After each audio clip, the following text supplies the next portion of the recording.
ঠিক আছে। তো আজকে হচ্ছে আমরা শুরু করি তাহলে, হ্যাঁ।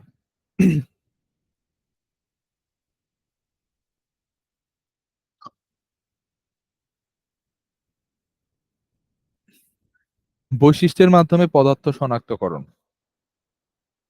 তার মানে বুঝতেই পারতেছো, আমরা বৈশিষ্ট্য দেখে একটা পদার্থকে হচ্ছে শনাক্ত করব যে এটা হচ্ছে কি ধরনের পদার্থ। একটু রিডিং পড়ো জিনিসটা, তারপর হচ্ছে আমরা একটু ডিটেলসে যাই। হ্যাঁ, পারিফটা কি শুনতে পাচ্ছ আমাকে? জি স্যার। হ্যাঁ, রিডিং পড়ো তো একটু। স্যার হুম, জি বলো। বৈশিষ্ট্যের মাধ্যমে পদার্থ শনাক্ত করো। বৈশিষ্ট্যের মাধ্যমে পদার্থ শনাক্তকরণ। যেহেতু বিভিন্ন পদার্থের বিভিন্ন বৈশিষ্ট্য রয়েছে, তাই সেগুলো ব্যবহার করে আমরা বিভিন্ন পদার্থকে শনাক্ত করতে পারি। যেমন কোনো পদার্থ চুম্বক দ্বারা আকর্ষিত হলে আমরা বলতে পারবো সেটি নিশ্চয়ই একটি চৌম্বকীয় পদার্থ। যদি সেটি তাপ এবং বিদ্যুৎ পরিবহন করে, সেটি সম্ভবত এক ধরনের ধাতব পদার্থ।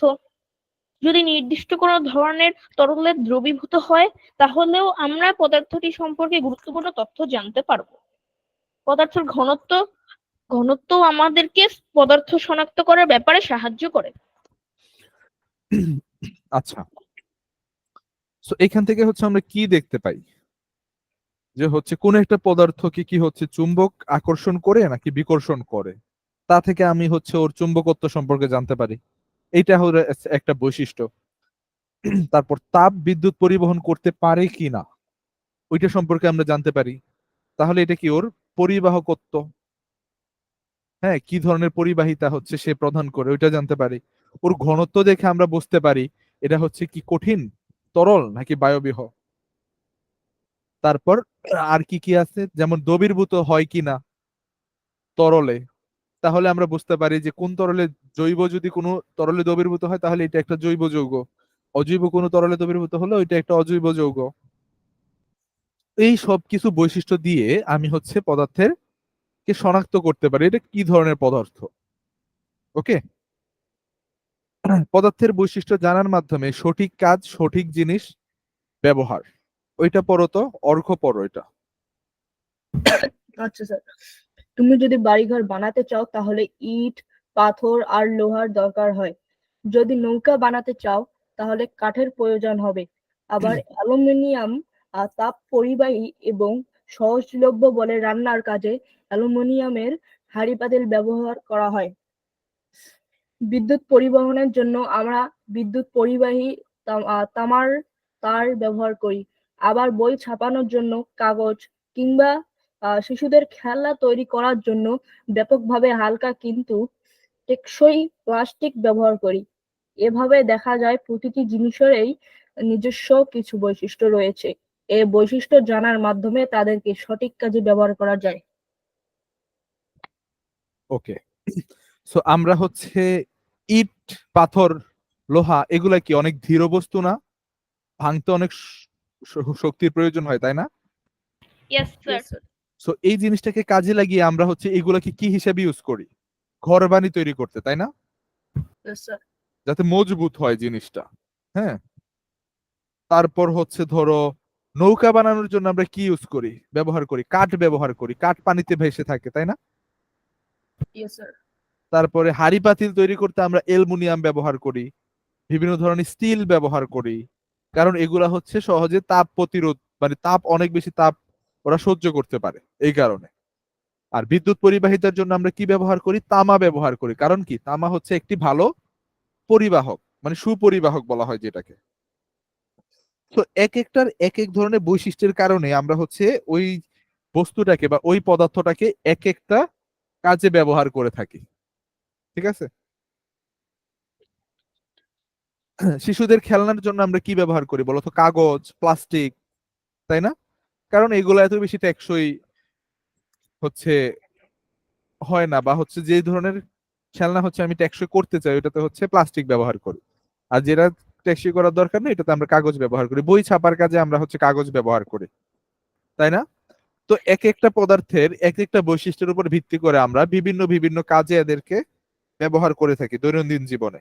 আমরা ঘুম থেকে ওঠার পর থেকে শুরু করে ঘুমাতে যাওয়ার আগ পর্যন্ত, ইভেন কি ঘুমানোর পরেও কোনো না কোনো পদার্থের জিনিসপত্রের সাথে আমরা হচ্ছে সম্পর্কিত, যেগুলো হচ্ছে আমরা ব্যবহার করে থাকি। ওকে, তো এইটা হচ্ছে আমাদের পদার্থের সঠিক কাজ এবং হচ্ছে পদার্থের বৈশিষ্ট্যের মাধ্যমে শনাক্তকরণ। এখন আমরা চলে আসি যে ধাতু এবং অধাতু জিনিস কি। ধাতু জিনিসটা কি জানি আমরা? ধারালো কিছু। ধারণা কিছু না, ধাতু বলতে বোঝায় যেমন হচ্ছে ধরো স্টিলের তোমার হাড়ি, পাতিল, হ্যাঁ, এগুলা হচ্ছে কি ধাতু, ঠিক না? হ্যাঁ স্যার। তারপর সোজা ভাষায় যদি বলি আমি, যার মধ্যে দিয়ে হচ্ছে তোমার পরিবাহিত হতে পারে কোনো কিছু, ওদেরকেই ধাতু বলে। তো ধাতু হচ্ছে আমরা একটু পড়ি, এখান থেকে হচ্ছে পড়ো, ইন্দ্রনীল পড়ো। ইন্দ্রনীল শুনতে পাচ্ছ? হ্যাঁ স্যার, পড়তেছি।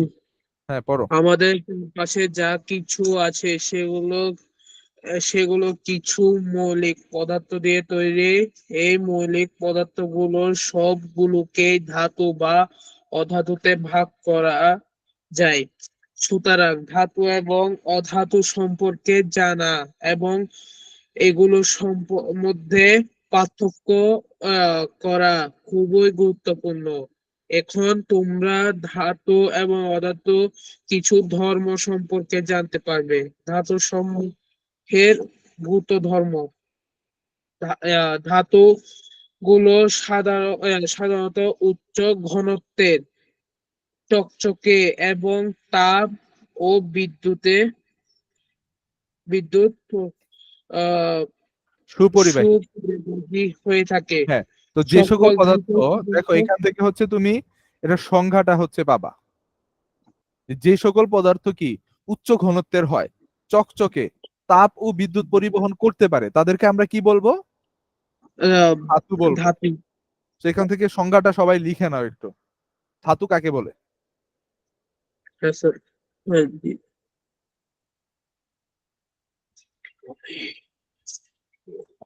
তারপর পড়ো। আহ, সকল ধাতু সাধারণত কঠিন অবস্থায় থাকে, তবে আহ, পারদ। পারদ পারদ এক্ষেত্রে বা হচ্ছে মার্কারি। জি স্যার। পারদ বা এটাকে মার্কারি বলা হয়। এটা রাসায়নিক সংকেত হচ্ছে Hg, হচ্ছে মার্কিউরি।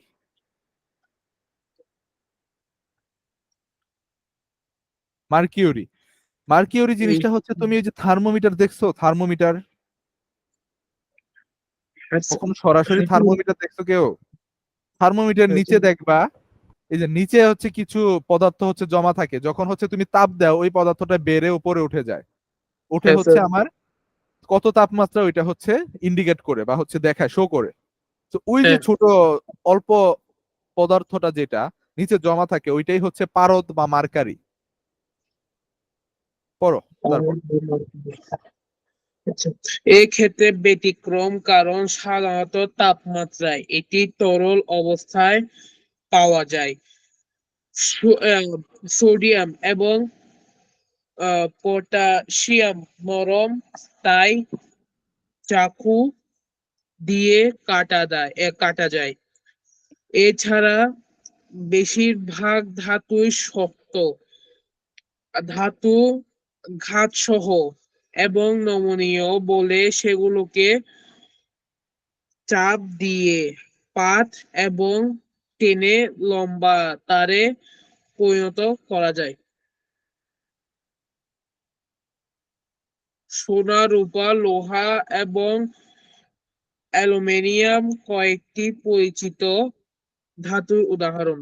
আচ্ছা ঠিক আছে, তো এখান থেকে আমরা কি বুঝি যে পটাশিয়াম আর সোডিয়াম, ওকে, এগুলা হচ্ছে নরম ধাতু হয়, এগুলাকে তুমি ছুরি দিয়ে কাটতে পারবা। ওকে, এরকম নরম হয় আর কি, ছুরি দিয়ে কাটা যাবে। তারপর বলছে যে ধাতু সমূহ হচ্ছে নমনীয়, যে সকল ধাতু এগুলাকে তুমি হচ্ছে টান দিয়ে, মানে চাপ প্রয়োগ করে টেনে লম্বা করে তারে পরিণত করে, যেমন কপারের তার পাই আমরা, তাই না? তারপর হচ্ছে আয়রনের তার পাই, ওই যে যেগুলো হচ্ছে আমরা হচ্ছে বিভিন্ন জিনিস বাঁধার কাজে ইউজ করি, ওইগুলো হচ্ছে তাপ দিলে একটু নরম হয়, নমনীয় হয়, এটাকে টান দিয়ে বড় করে আমি তারে রূপান্তর করতে পারি। এগুলা হচ্ছে আমাদের কিছু ধাতুর উদাহরণ, যেমন হচ্ছে সোনা, রূপা মানে স্বর্ণ, রূপা, লোহা, অ্যালুমিনিয়াম, এগুলা হচ্ছে কি এক একটা এক এক ধরনের ধাতু। পটাশিয়াম, সোডিয়াম, তারপরে ক্যালসিয়াম, ম্যাগনেসিয়াম, এগুলো ধাতু। ঠিক আছে, তো আমরা এখান থেকে ধাতু সম্পর্কে মোটামুটি ধারণা লাভ করতে পারি যে হচ্ছে ধাতু, যদি বলে ধাতু কাকে বলে, তখন বলবা যে যে সকল পদার্থ উচ্চ ঘনত্বের, চকচকে, তাপ এবং বিদ্যুৎ পরিবহন করতে পারে তাদেরকে ধাতু বলি। উদাহরণ সোনা, রূপা, লোহা, তামা, এগুলা। ঠিক আছে,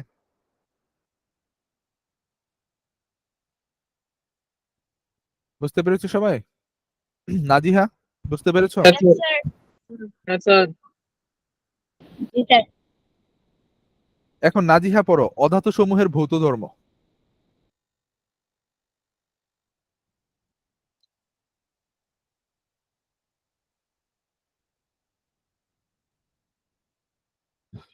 নাজিহা পড়ো এখান থেকে।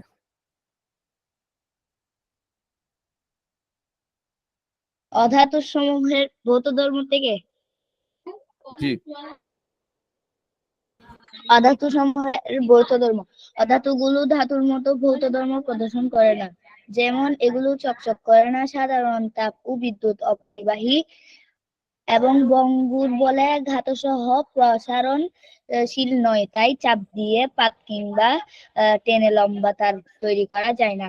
এগুলোর ঘনত্ব কম এবং নাইট্রোজেন বা অক্সিজেনের মতো অনেক অধাতু সাধারণ তাপমাত্রায় গ্যাসীয় অবস্থান পাওয়া যায়। কার্বন, কয়লা আমাদের পরিচিত একটি অধাতু। কয়লা তো চিনি আমরা সবাই, তাই না? Yes, sir. কয়লা হচ্ছে একটা অধাতু। সো অধাতু সংজ্ঞাটা লিখো এখান থেকে, যে সকল পদার্থ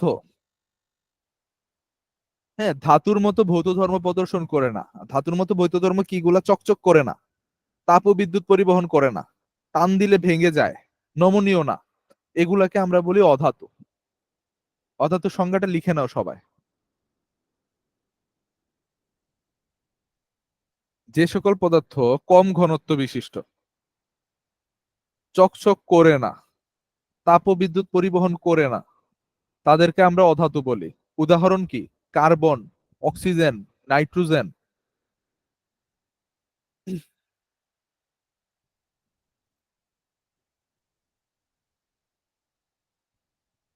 লেখা হয়ে গেলে জানাও সবাই। কার কার লেখা হয়েছে রাইজ হ্যান্ড করো।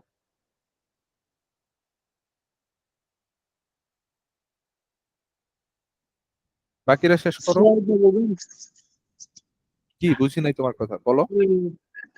ধাতু অধাতু কাকে বলে এটা একবার বলবেন? হ্যাঁ লেখো, যে সকল পদার্থ চকচক করে না, কম ঘনত্ব বিশিষ্ট, তাপ ও বিদ্যুৎ পরিবহন করে না, তাদেরকে অধাতু বলে।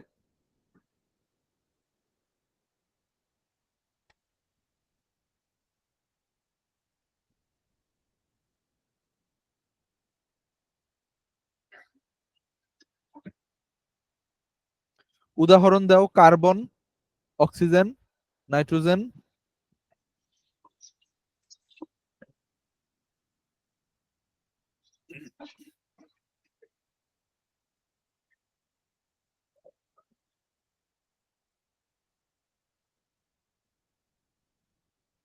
হয়েছে, লেখা হয়েছে? হ্যাঁ স্যার। আচ্ছা, ওকে। এখন হচ্ছে আমরা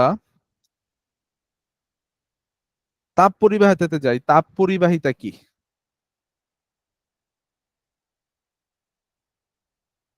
তাপ পরিবাহিতাটা পড়ো, কে পড়বে? স্যার আমি পড়ি। হ্যাঁ পড়ো, রাহিল পড়ো।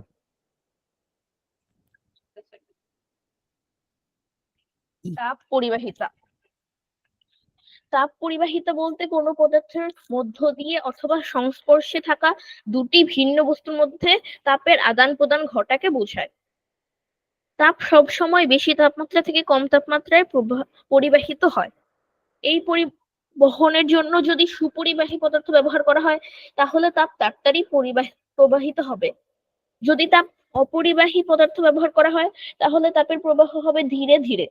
অধাতুর তুলনায় ধাতুগুলো সাধারণত তাপ সুপরিবাহী, সেজন্য সেগুলো তাপ পরিবহনে খুব কার্যকর। ধাতুগুলোর পরিবাহিতার প্রমাণ হিসেবে তুমি নিজের পরীক্ষাটি করে দেখতে পারো। হুম এখন পরীক্ষাটি হতে পারে, তুমি হচ্ছে একটা কাঠ নিবে, হ্যাঁ, আর হচ্ছে একটা লোহা নিবে। আচ্ছা, কাঠ কাঠ নিতে পারো, হ্যাঁ। এখন কাঠ হচ্ছে তোমার একটা অপরিবাহী। তো কাঠ যদি তুমি ধরে রাখো, দেখবে যে কাঠ কিন্তু পুড়ে যাবে, তবুও তোমার হাত পর্যন্ত তাপমাত্রা পৌঁছাতে অনেক সময় লাগবে। কিন্তু তুমি যদি সেম জায়গায় একটা লোহার দণ্ড নাও এবং ওইটা যদি মোমবাতির উপর ধরে রাখো, তবে কিছুক্ষণের মধ্যেই হচ্ছে তাপটা তোমার হাতে চলে আসবে, কিন্তু লোহার দণ্ডটি হচ্ছে গলে যাবে না বা পুড়ে যাবে না। বুঝতে পারছো? Yes, তো sir. সে হচ্ছে তাপটাকে পরিবহন করে তোমার হাত পর্যন্ত নিয়ে আসে, এই যে এখান থেকে তাপটাকে তোমার হাত পর্যন্ত নিয়ে আসে। বাট কাঠের ক্ষেত্রে কিন্তু এরকম হয় না। কাঠ এইখানে তাপ ধরো এই আশেপাশের অঞ্চলে ছড়াবে, বাট তোমার হাত পর্যন্ত কিন্তু অনেক তাড়াতাড়ি যাবে না। তো কাঠ হচ্ছে একটা অপরিবাহী, আর লোহা, আয়রন, ধাতু যেগুলা ওইগুলো হচ্ছে তাপের সুপরিবাহী, যার কারণে সহজে হচ্ছে তাপটা এইখান থেকে হচ্ছে এইখানে চলে যাবে তোমার হাতের কাছে। হাঁড়ি পাতিল যেগুলা দিয়ে তৈরি করে ওইগুলো কিন্তু সুপরিবাহী, হ্যাঁ, সুপরিবাহী। তাপ সুপরিবাহী দিয়ে যদি তৈরি না করতো, তাহলে তোমার রান্না করতে হচ্ছে অনেক সময় লাগতো, সহজে তাপ হচ্ছে পৌঁছাইতো না খাবার পর্যন্ত পাতিলের নিচ থেকে। বাট সুপরিবাহী ব্যবহার করাতে কি হয়, পাতিলের কিছু হয় না, বাট হচ্ছে তাপটা সহজে খাবারে পৌঁছে যায় এবং হচ্ছে রান্না তাড়াতাড়ি হয়ে যায়। বুঝতে পারছো? Yes, sir. ওকে, তাপ পরিবাহিতা হিসেবে ধাতুর ব্যবহার, এইটা একটু আমরা পড়বে, কে পড়বে এটা? অর্ঘ পড়ো।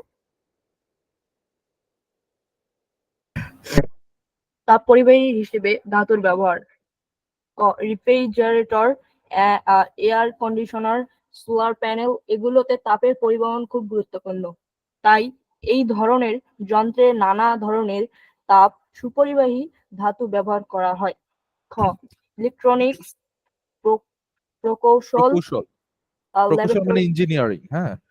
ইলেকট্রনিক্স এবং ইঞ্জিনিয়ারিং, ল্যাবরেটরির যন্ত্রপাতি, চিকিৎসা যন্ত্রপাতি, যন্ত্র, চিকিৎসা যন্ত্র, গৃহস্থালী গৃহস্থালী যন্ত্রপাতি। যন্ত্রপাতির শিল্পে এবং বিশেষ করে নির্মাণ শিল্পে ধাতুর ব্যাপকভাবে ব্যবহার করা হয়। হ্যাঁ, তো তোমাদের এখানে একটা হোমওয়ার্ক থাকবে, যে হচ্ছে তাপ পরিবাহিতে ধাতুর ব্যবহারের ব্যবহারগুলো লিখো। তাপ পরিবাহিতে ধাতুর ব্যবহার লিখো, এটা হচ্ছে তোমাদের একটা কোশ্চেন। ওইটা হচ্ছে তোমরা লিখে নেক্সট ক্লাসে হচ্ছে জমা দিবে, ঠিক আছে? এখন দেখো, রেফ্রিজারেটর এয়ার কন্ডিশনে কেন হচ্ছে তাপের সুপরিবাহিতা বেশি দরকার? কারণ রেফ্রিজারেটর কি করে, ফ্রিজ আর কি, রেফ্রিজারেটর মানে হচ্ছে ফ্রিজ, আমরা যেটাকে ফ্রিজ বলি। ফ্রিজ কি করে বলতো? ঠান্ডা করে, তাই না? ঠান্ডাকে আটকে রাখে। ঠান্ডা করে। তো ঠান্ডা করা মানে কি, কোন একটা বস্তু থেকে তাপ বের করে দেওয়া, ঠিক কিনা? Yes, sir. কোনো বস্তু থেকে যদি আমি তাপ বের করে দিই, এই বস্তুটা ঠান্ডা হয়ে যাবে। তো এখানে তাপ বের করার জন্য অবশ্যই সুপরিবাহী লাগবে, যার কারণে তাপটা টেনে বের করবে। তো এখানে রেফ্রিজারেটর হচ্ছে এই কাজটা করে, একটা সুপরিবাহী ব্যবহার করে, যার কারণে খাবারের যে তাপমাত্রাটা থাকে, তাপটা থাকে, ওইটা হচ্ছে ওই সুপরিবাহীর মাধ্যমে পরিবেশে ছেড়ে দেয় রেফ্রিজারেটর, এবং ওই খাবারটা তাপ হারিয়ে, তার মানে তাপ শক্তি হারায় এবং এটা ঠান্ডা হয়ে যায়। বুঝতে পারছো? Yes, sir. আবার স্যার, এয়ার কন্ডিশনের ক্ষেত্রে কেসটা কি হয়, এয়ার কন্ডিশন হচ্ছে বাহিরের থেকে হচ্ছে ঠান্ডা বাতাস নিয়ে আসে, এনে হচ্ছে এটাকে আরো ঠান্ডা করে করে হচ্ছে রুমের ভিতরে চালনা করে। বুঝতে পারছো? জি ওইটা হচ্ছে স্যার। এয়ার কন্ডিশন করে। সোলার প্যানেলে কি হয়, সোলার প্যানেলে হচ্ছে সূর্যের তাপটা পড়ে, তারপরে সোলার প্যানেলের উপর পড়ে, এবং সোলার প্যানেলে থাকা যে হচ্ছে অনুপরমাণু থাকে কিছু, ওইগুলো হচ্ছে শোষণ করে এই তাপটা করে ওইখান থেকে ইলেকট্রন বের করে, যার ফলে হচ্ছে বিদ্যুৎ প্রবাহ শুরু হয়। তো এই সবগুলা কাজেই হচ্ছে আমাকে সুপরিবাহী ইউজ করতে হবে বা ব্যবহার করতে হবে, যাতে হচ্ছে আমার তাপটা সুষ্ঠুভাবে পরিবাহিত হতে পারে।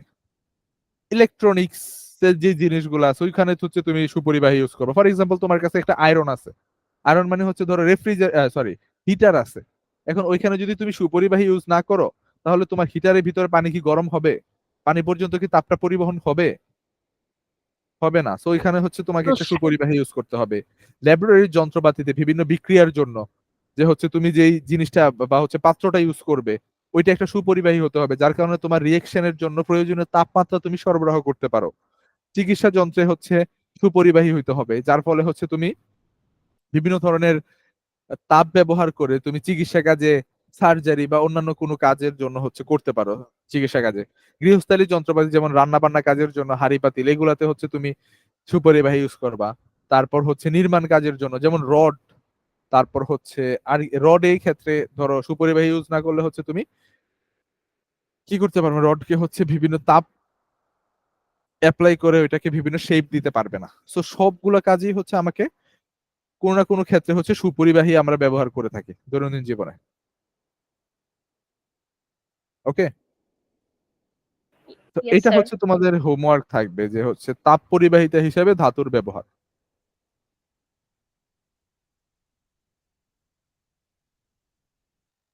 দেখো এখানে হচ্ছে একটা পরীক্ষা আছে, এই পরীক্ষাটা হচ্ছে তোমরা পড়বে, পরে হচ্ছে কি বলছে আমাকে হচ্ছে একটু ব্যাখ্যা করবে পরের ক্লাসে। ওকে, কেউ ওকে কি এই স্যার। এক্সপেরিমেন্টটা করেছো? স্যার স্কুলে করেছি। কি করছে বলো তো? স্যার লোহার চামচ আর লোহার চামচ এখানে একটা পয়সা আটকে দিতে বলছে, তারপর আরেকটা হলো কাঠের চামচ আর একটা প্লাস্টিকের চামচের উপর পয়সা আটকে দিতে বলছে।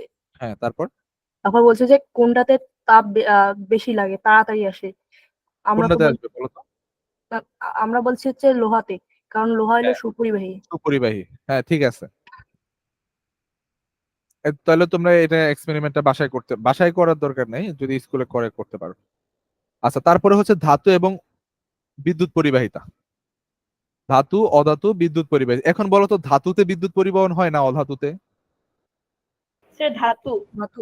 ধাতুতে। তো এটা একটু পড়ো, নাজিহা পড়ো এটা।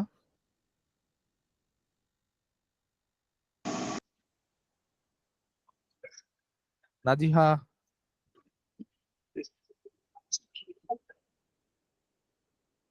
স্যার, হ্যাঁ পড়ো এটা এখান থেকে। ধাতু অধাতুর বিদ্যুৎ পরিবাহিতা। ধাতু ও অধাতুর বিদ্যুৎ পরিবাহিতা। প্রায় সব ধাতুই বিদ্যুৎ পরিবাহী হলেও সেগুলোর পরিবহন ক্ষমতা আলাদা। উদাহরণ দেওয়ার জন্য বলা যায়, রূপা সবচেয়ে ভালো বিদ্যুৎ পরিবাহী পদার্থ এবং তামা ও অ্যালুমিনিয়ামও যথেষ্ট ভালো মানের পরিবাহী।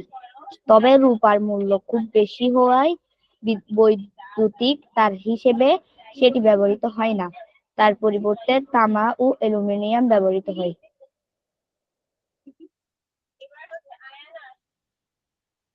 আচ্ছা, তো আমরা জানি যে ধাতু সমূহ হচ্ছে বিদ্যুৎ সুপরিবাহী, তাপ সুপরিবাহী। ধাতুর মধ্যে দিয়ে হচ্ছে সহজে বিদ্যুৎ চলাচল করতে পারে। তোমরা বাসা বাড়ির যে হচ্ছে কারেন্টের তারগুলা দেখো, ওদের ভিতরে কি আছে তা জানো? দেখছো কখনো? তামার তার থাকে।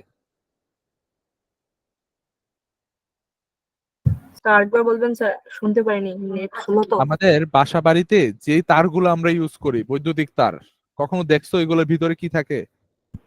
তামা থাকে, তামা। Yes sir.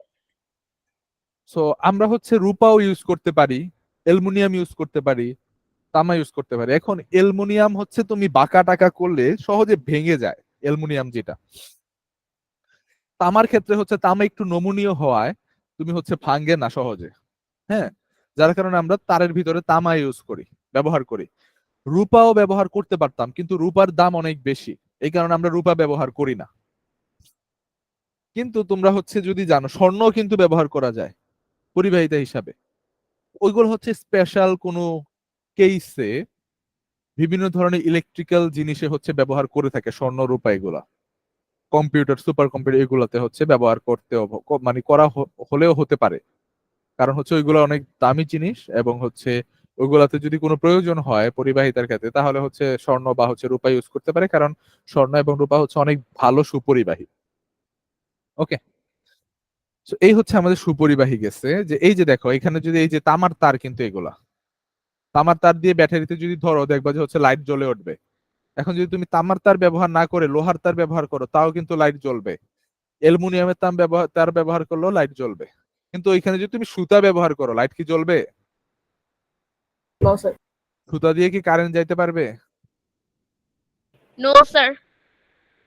তোমরা একটা, হ্যাঁ আচ্ছা, তোমাদের কাছে তো এরকম সেটআপ থাকবে না। তুমি যদি হচ্ছে পানিতে দাও, ধরো একটা গ্লাসে হচ্ছে তুমি পানি নিছো, হ্যাঁ, পানি নিয়ে এই যে ব্যাটারি এই প্রান্তটা এনে পানিতে দিছো, আবার হচ্ছে এর অপর প্রান্তটা হচ্ছে নিয়ে লাইটে দাও, তাহলে কিন্তু লাইট জ্বলবে। এগুলো হচ্ছে বাসায় প্র্যাকটিস করার দরকার নাই, পরে শক টক খেয়ে হচ্ছে দুর্ঘটনা ঘটতে পারে।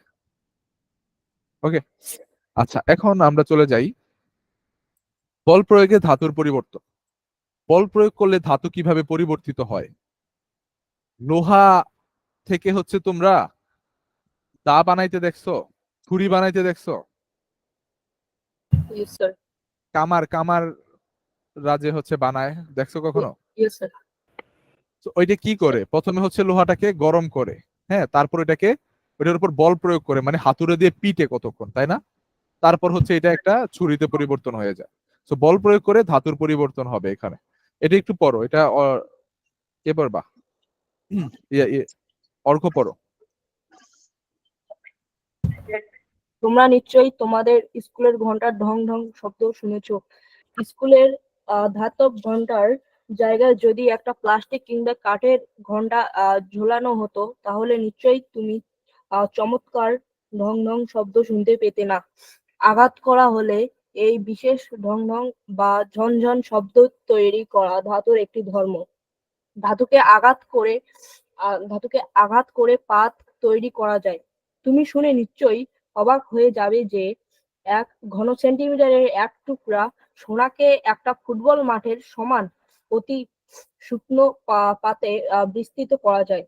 তোমাদের রান্নাঘরে গিয়ে পুরানো অ্যালুমিনিয়ামের ডেকচি কিংবা কেতলি পরীক্ষা করে দেখবে এটি নানান জায়গায় তোর তোবড়ানো এবং আহ, এবড়ো থেবড়ো হয়ে যায় আর কি। ওই যে তুমি হচ্ছে রান্না করার সময় বিভিন্ন জায়গায় হচ্ছে পাতিলটা বাড়ি খায়, হ্যাঁ, আঘাতপ্রাপ্ত হয়, যার কারণে হচ্ছে এবড়ো থেবড়ো হয়ে যায়।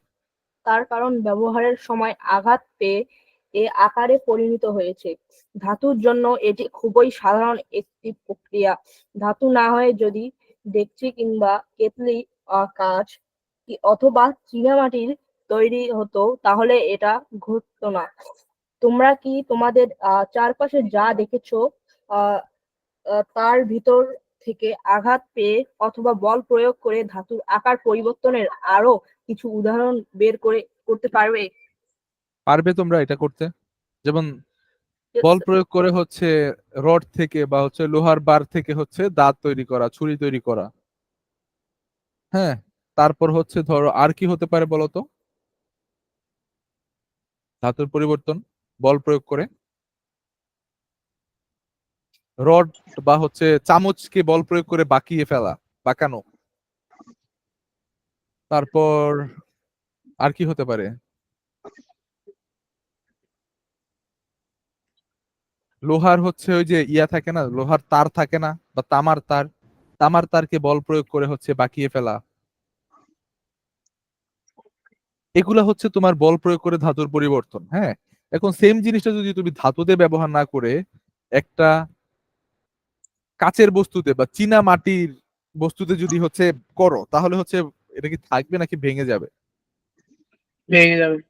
ভেঙে যাবে। ওইটা হচ্ছে বল প্রয়োগ করলেও স্যার বাঁকা ভেঙে হবে যাবে। না, বাঁকা হবে না, বা হচ্ছে দীর্ঘস্থায়ী হবে না, ও হচ্ছে ভেঙে যাবে। তো ওইটাই হচ্ছে পার্থক্য, হ্যাঁ। তারপর আসো হচ্ছে গলনাঙ্ক এবং স্ফুটনাঙ্কতে।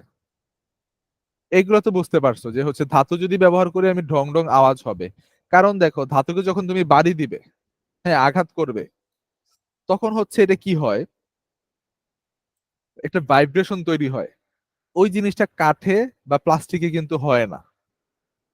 কাঠ বা প্লাস্টিক তোমার হচ্ছে শক্তিটাকে হচ্ছে অ্যাবজর্ব করে নিয়ে নিজের মধ্যে জমা রাখে, কিন্তু ধাতুর যে বস্তুটা যেমন হচ্ছে লোহা হতে পারে বা হচ্ছে পিতল হতে পারে, এগুলা হচ্ছে তোমার ওই শক্তিটাকে, যেটা হচ্ছে তুমি বলটাকে প্রয়োগ করছো, ওই বলটাকে হচ্ছে সে শব্দ শক্তিতে রূপান্তর করে দেয়, যার কারণে ও হচ্ছে কেঁপে ওঠে।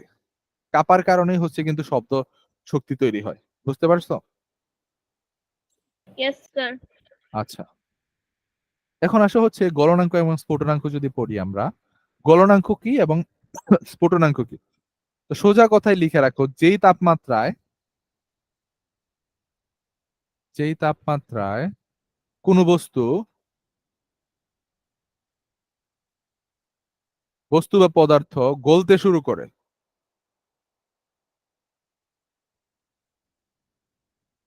করে তাকে কি বলে?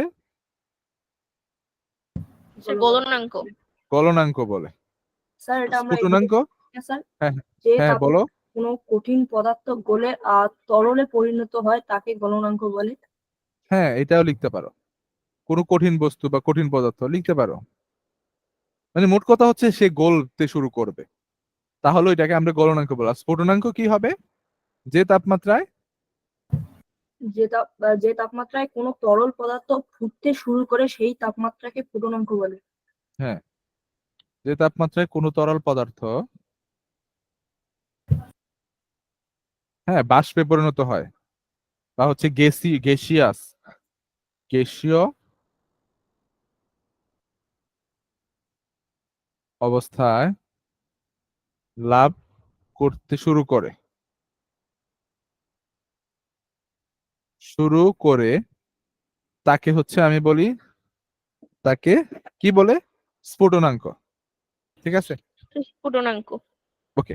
এখন আসো হচ্ছে গলনাঙ্ক ও হিমাঙ্ক কি, এগুলো হচ্ছে আমরা পড়বো। গলনাঙ্ক হচ্ছে গলতে শুরু করে, সো হিমাঙ্ক হচ্ছে জমতে শুরু করে। তারপর স্ফুটনাঙ্ক পড়বো, তারপরে এই চাপটা শেষ হয়ে যাবে, মেবি আজকে শেষ এটা। ঠিক আছে, স্যার একটু হিমাঙ্কটা একটু লিখে নিই। লিখো আগে গলনাঙ্ক স্ফুটনাঙ্ক লিখো, তারপর হিমাঙ্কটা আমি পরে বলতেছি। হিমাঙ্ক এখান থেকেও লিখতে পারো। আবার এই যে দেখো, এটা হচ্ছে গলনাঙ্কের উল্টা আর কি। তরল পদার্থ পরিবর্তে কঠিন পদার্থে পরিণত হওয়াকে বলা হয় হিমাঙ্ক। আর ওইটা হচ্ছে যে তাপমাত্রায় কোনো কঠিন পদার্থ তার অবস্থান পরিবর্তন করে তরলে পরিণত হয়, সে তাপমাত্রাকে ওই কঠিন পদার্থের গলনাঙ্ক বলে।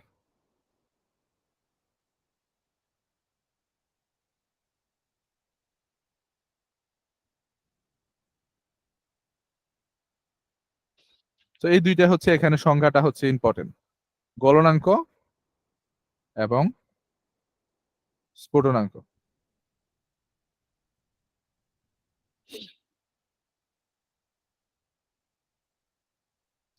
তো দেখো, কোনো পদার্থের গলনাঙ্কের তাপমাত্রা এবং স্ফুটনাঙ্কের তাপমাত্রা কিন্তু একই, কারণ যেই তাপমাত্রা সে গলতে শুরু করে, আবার তুমি যদি এটাকে এখন জমাতে চাও বা হচ্ছে কঠিনে রূপান্তর করতে চাও, তখন তোমাকে ওই তাপমাত্রায় কিন্তু আসতে হবে।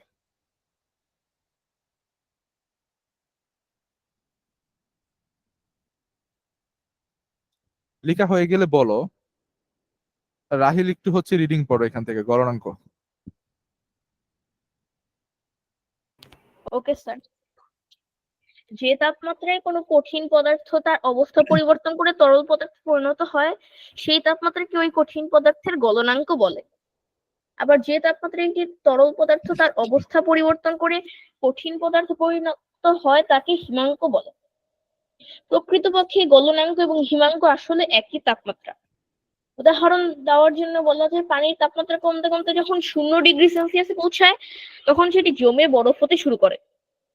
আবার জমাট বাঁধা বরফের তাপমাত্রা বাড়তে বাড়তে সেটি যখন 0 ডিগ্রি সেলসিয়াসে পৌঁছায় তখন সেটি গলে পানি হতে শুরু করে। বুঝতে পারছো এই ব্যাপারটা? তুমি যদি হচ্ছে পানি থেকে কঠিনে বরফে তৈরি করতে চাও, তখনও তোমার 0 ডিগ্রিতে আসতে হবে। আবার যদি বরফ থেকে পানিতে পরিবর্তন করতে, তখনও হচ্ছে তোমার 0 ডিগ্রিতে আসতে হবে। তো 0 ডিগ্রিকে বলা হয় প্রাণীর ত্রৈধবিন্দু। এটা লিখে রাখতে পারো, ত্রৈধবিন্দু। হ্যাঁ, বেসিক্যালি হচ্ছে 0 ডিগ্রি সেলসিয়াসে ত্রৈধবিন্দু মানে হচ্ছে এইভাবে, ত্রৈধবিন্দু। হ্যাঁ, এই বিন্দুতে বা 0 ডিগ্রি সেলসিয়াসে তুমি পানির ত্রয়ী মানে হচ্ছে তিনটা অবস্থা দেখতে পারবে, কঠিন, তরল, বায়বীয়, তিনটা অবস্থা দেখতে পারবে ত্রৈধ বিন্দুতে। এটা হচ্ছে সাইড টপিকে হচ্ছে লিখে রাখতে পারো খাতা। তারপর পড়ো রাহিল। Yes sir. মোমের গলনাঙ্ক 57 ডিগ্রি সেলসিয়াস। তুমি কিভাবে সেটি বের করবে, অথবা এটা দিয়ে কি বুঝায়? এটি বের করতে হলে তাপমাত্রা মাপার জন্য একটি থার্মোমিটার প্রয়োজন। যেহেতু জ্বর মাপার থার্মোমিটার শুধু মোমের শরীরের তাপমাত্রার কাছাকাছি তাপমাত্রা মাপতে পারে। কাজেই তোমাকে 0 ডিগ্রি থেকে 100 ডিগ্রি পর্যন্ত তাপমাত্রা মাপতে পারে সেরকম একটি থার্মোমিটার প্রয়োজন। এ ব্যাপারে তোমার শিক্ষক তোমাকে সাহায্য করতে পারেন এবং স্কুলের ল্যাবরেটরিতে তোমাদের পরীক্ষাটি করে দেখতে পারে। যেহেতু গলনাঙ্ক এবং হিমাঙ্ক একই তাপমাত্রায়, কাজেই এই পরীক্ষা একই সঙ্গে গলনাঙ্ক এবং হিমাঙ্ক বের করা হবে। যদি দুটির মধ্যে একটুখানি পার্থক্য পাওয়া যায় তাহলে সেগুলোর গড় নিলে প্রকৃত তাপমাত্রার কাছাকাছি ফলাফল পাওয়া যাবে। আচ্ছা, এখান থেকে কি বুঝতে পারছো আমাকে একটু বলো তো, এক কথায় বলো। এতটুকু তো আমরা বুঝতে পারছি যে 0 ডিগ্রি সেলসিয়াসে হচ্ছে আমি গলনাঙ্ক এবং 0 ডিগ্রি সেলসিয়াসে আমার হিমাঙ্ক। ওকে, আর হচ্ছে এখান থেকে ইয়েস হিমাঙ্ক স্যার। কাকে বলে এবং গলনাঙ্ক কাকে বলে আমরা বুঝতে পারি। এই জায়গাটাতে হচ্ছে কি বুঝাইছে, এটা হচ্ছে আমাকে কেউ একজন ব্যাখ্যা করো, মানে সবাইকে বুঝাও এই জিনিসটা। কে পারবে? এখানে যে এক্সপেরিমেন্টটা করা হয়েছে, রাহিল বলো। Yes sir. এখানে কি বোঝানো হয়েছে একটু বলো আমাকে, যে এখানে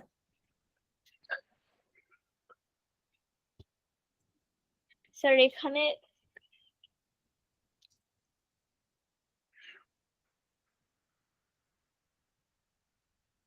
কে পারবে? অর্ঘ্য পারবে? অর্ঘ্য বলো তো।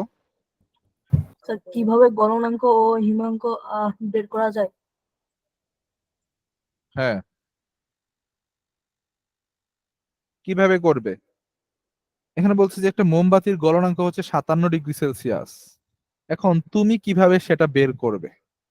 স্যার থার্মোমিটার ব্যবহার করে। হ্যাঁ, তুমি হচ্ছে ফার্স্টে, ধরো আমি যদি বলি এভাবে এক্সপেরিমেন্টও করতে পারো। তুমি হচ্ছে একটা, এই যে এরকম, এই যে এই সেটআপটাতে নিতে পারো। নেওয়ার পর এই যে একটা থার্মোমিটার আছে, এই যে এখানে হচ্ছে মোমগুলা থেকে তুমি দিছো, এখন তুমি তাপ দিতেছো। এখন তুমি আবার ইয়ে করতেছো, অবজার্ভও করতেছো, মানে দেখতেছো যে হচ্ছে পর্যবেক্ষণ করতেছো যে কখন তাপমাত্রাটা 57-তে পৌঁছায় এবং হচ্ছে মোমবাতি গলা শুরু করে। তো দেখছো যে যখন হচ্ছে তাপমাত্রা থার্মোমিটার 57 ডিগ্রি কাছাকাছি পৌঁছে গেছে এবং মোমবাতি গুলাও হচ্ছে কি মোম গলতে শুরু করে দিয়েছে। তো তুমি এখান থেকে এক্সপেরিমেন্টালি বের করতে পারো যে মোমবাতির গলনাঙ্ক কত। তারপর আবার যখন হচ্ছে তুমি ঠান্ডা করা শুরু করবে মোমটাকে, তখন দেখবে যে এই তাপমাত্রা 100 ডিগ্রি ধরো হয়ে গেছে। তারপর 100 ডিগ্রি থেকে কমতে কমতে যখন 57 ডিগ্রি সেলসিয়াসে পৌঁছাবে, তখন হচ্ছে মোমবাতি গুলো আবার শক্ত হয়ে জমাট বাঁধতে শুরু করবে। দ্যাটস মিন কঠিন পদার্থে রূপান্তর হতে থাকবে। ক্লিয়ার? Yes sir.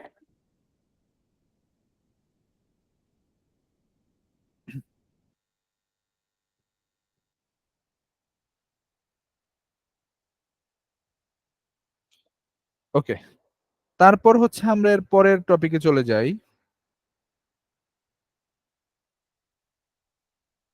এখানে হচ্ছে অনেকগুলো হচ্ছে কাজের ধাপ দেওয়া আছে, ওই ধাপগুলা হচ্ছে তোমরা পড়তে পারো। স্ফুটনাঙ্কতে চলে যায়। স্ফুটনাঙ্ক মানে কি? আমি বাষ্পে পরিবর্তন করব, তাই না? গ্যাসে পরিবর্তন করব। তো এটা সংজ্ঞাটা একটু লিখে নাও।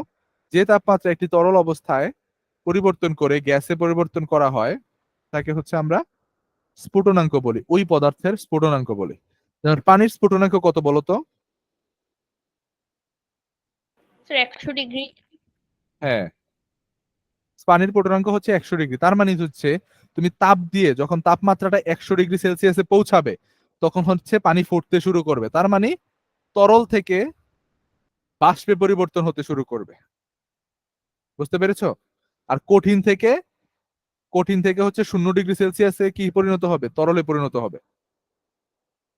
এটা হচ্ছে গলনাঙ্ক, এটা হচ্ছে স্ফুটনাঙ্ক।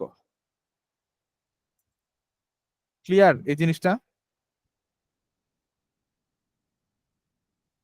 Yes sir. আচ্ছা, সেটা যদি আমরা বুঝে থাকি তাহলে হচ্ছে আমাদের এইটা একটু রিডিং পড়ি আমরা, স্ফুটনাঙ্কটা। হ্যাঁ, ইন্দ্রনীল একটু রিডিং পড়ো, স্ফুটনাঙ্ক।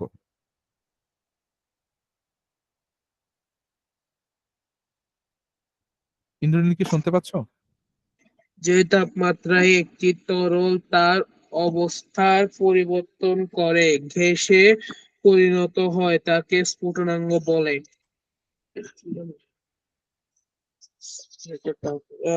তোমার নিশ্চয়ই রান্নাঘরে কেতলি কেতলি কেটলিতে বা অন্য কোনো পাত্রে পানি ফুটাতে দেখেছো। তখন পানি বাষ্পে পরিণত হতে থাকে। যে তাপমাত্রায় পানি ফুটে বাষ্পে পরিণত হতে শুরু করে সেই তাপমাত্রা কে পানির বাষ্পীকরণ বিন্দু বা স্ফুটনাঙ্গ বলে। পানির স্ফুটনাঙ্ক হলো 100°C। পানির মতোই প্রতিটি তরল পদার্থেরই একটি নির্দিষ্ট স্ফুটনাঙ্ক রয়েছে। তোমাদের শিক্ষকের সাহায্য নিয়ে আহ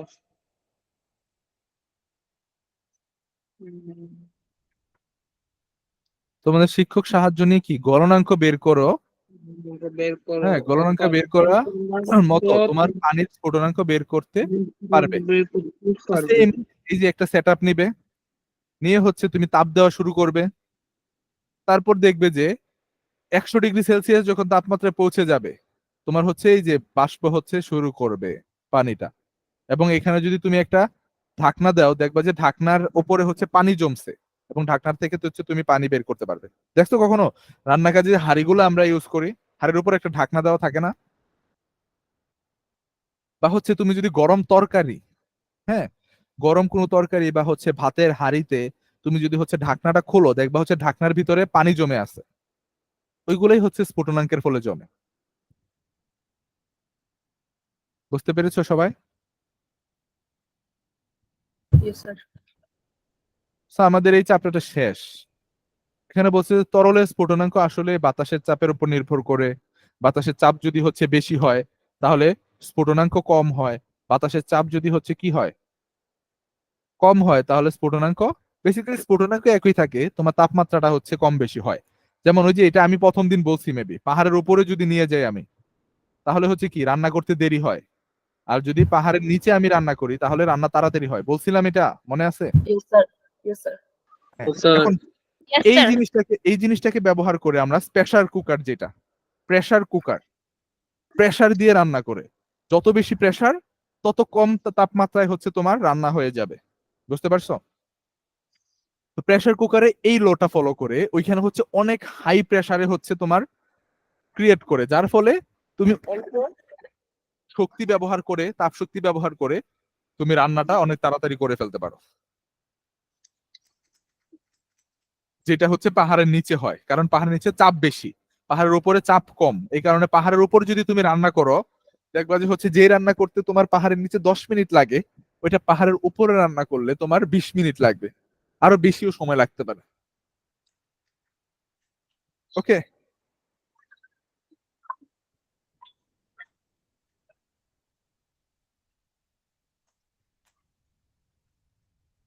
এই চ্যাপ্টারে, এই অধ্যায়ে কারো কোনো প্রবলেম আছে কিনা বলো তো আমাকে। অধ্যায়টা শেষ, কিন্তু আমরা অনেক কিছু পড়ছি এই চ্যাপ্টারে।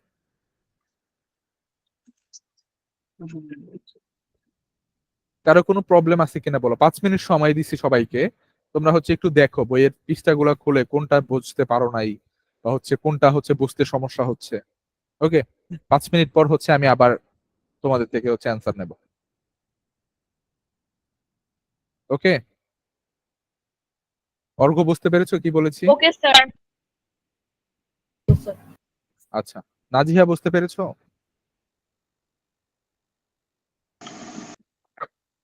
পাঁচ মিনিট হচ্ছে একটু দেখো কার কোথায় প্রবলেম আছে, তারপর হচ্ছে আমি তোমাদের থেকে কোশ্চেন গুলা নিতেছি। Sir. হ্যাঁ, সবাই তোমাদের প্রবলেম গুলো বলো, আর না থাকলে হচ্ছে ক্লাস শেষ করে দেবো। Sir, হ্যাঁ বলো। sir, ওই যে বল প্রয়োগে ধাতুর পরিবর্তন, ওইটাতে একটু সমস্যা হচ্ছে। কি সমস্যা বলো আমাকে। স্যার কি বুঝতে পারিনি। বল প্রয়োগ করে ধাতুর পরিবর্তন মানে হচ্ছে তোমার, ওই যে বললাম না, তোমার কাছে হচ্ছে একটা তার আছে, এখন তারকে তুমি যদি দুই হাত দিয়ে বাঁকা করো, বাঁকা করা মানে কি, বল প্রয়োগ করা, করলে এটা কি হবে, পরিবর্তন হবে না আকার? Yes, Yes, sir. sir. ওইটাই, হাড়িতে যদি তুমি একটা ঘুষি মারো, ওই যে যে হাড়িটা দেখতেছো ওইটা হচ্ছে কি হবে, বাঁকা হয়ে যাবে না, চ্যাপ্টা হয়ে যাবে? ওইটা হচ্ছে বল প্রয়োগ করে ধাতুর পরিবর্তন। বুঝতে পারছো? স্যার 84 পৃষ্ঠে স্যার যে ডায়োড যে একটা বলতেছিলেন স্যার, ওটা ডায়োডটা বুঝতেছিলাম। Diode, diode, Yes, sir. LED. 84 পৃষ্ঠা। কত নাম্বার পেজ? 84। 84। স্যার 84, যেহেতু 84। তামা বৈদ্যুতিক, স্যার একটু উপরে। হ্যাঁ উপরে এটা। জি স্যার, যেহেতু তামা বৈদ্যুতিক পরিবাহী, স্যার এই চিত্রের নিচের লাইন। ডায়োড এটা। Yes, sir. ডায়োড মানে হচ্ছে তোমার এলইডি, এলইডি লাইট শুনছো নাম, এলইডি? Yes, sir. এটাকে বলা হয় এলআইজিএইচটি, লাইট ইমিটিং ডায়োড। বুঝতে পারছো? এখান থেকে হচ্ছে ডায়োড কথাটা আসছে, যে ব্যাটারি বিদ্যুৎকে ডায়োডের ভেতর দিয়ে প্রবাহিত করতে পারে, এবং এবং এই কারণে ডায়োড জ্বলে ওঠে। মানে ডায়োড মানে হচ্ছে এই যে এটা, এটা এলইডি, লাইট ইমিটিং ডায়োড, এটা কিন্তু একটা ডায়োড বলা হয় এটাকে। আর প্রবলেম আছে? No, sir. হ্যাঁ বলো ইন্দ্রনীল। দরিদ্রতা ও নমনীয়তার দুইটার মধ্যে পার্থক্য কি? ধীরতা ও নমনীয়তা, 80 পৃষ্ঠা। এটা। হ্যাঁ স্যার, এই দুটার মধ্যে ধীরতা, পার্থক্য কি? ধীরতা কি বলতো, একটা উদাহরণ দাও তো ধীরতার। যেটা কোনো জিনিস কিছু দৃঢ় মানে কি, শক্ত না? আর নমনীয় মানে কি, নরম। বুঝতে পারো এই দুইটা জিনিস? Yes, sir. হ্যাঁ স্যার, বুঝছি। আচ্ছা, বুঝতে পারলে তো ভালো। আর কারো কোনো প্রবলেম আছে? নাজিহার প্রবলেম আছে কোথাও? তারপর রাহিল, অর্ঘ্য? No, sir. No, sir. তাহলে আমরা ক্লাসটা শেষ করে দিই, হ্যাঁ? Okay. Next Okay, sir. ক্লাসে তোমাদের সাথে দেখা হবে। নমস্কার। স্যার Assalamualaikum, নমস্কার। হ্যাঁ নমস্কার।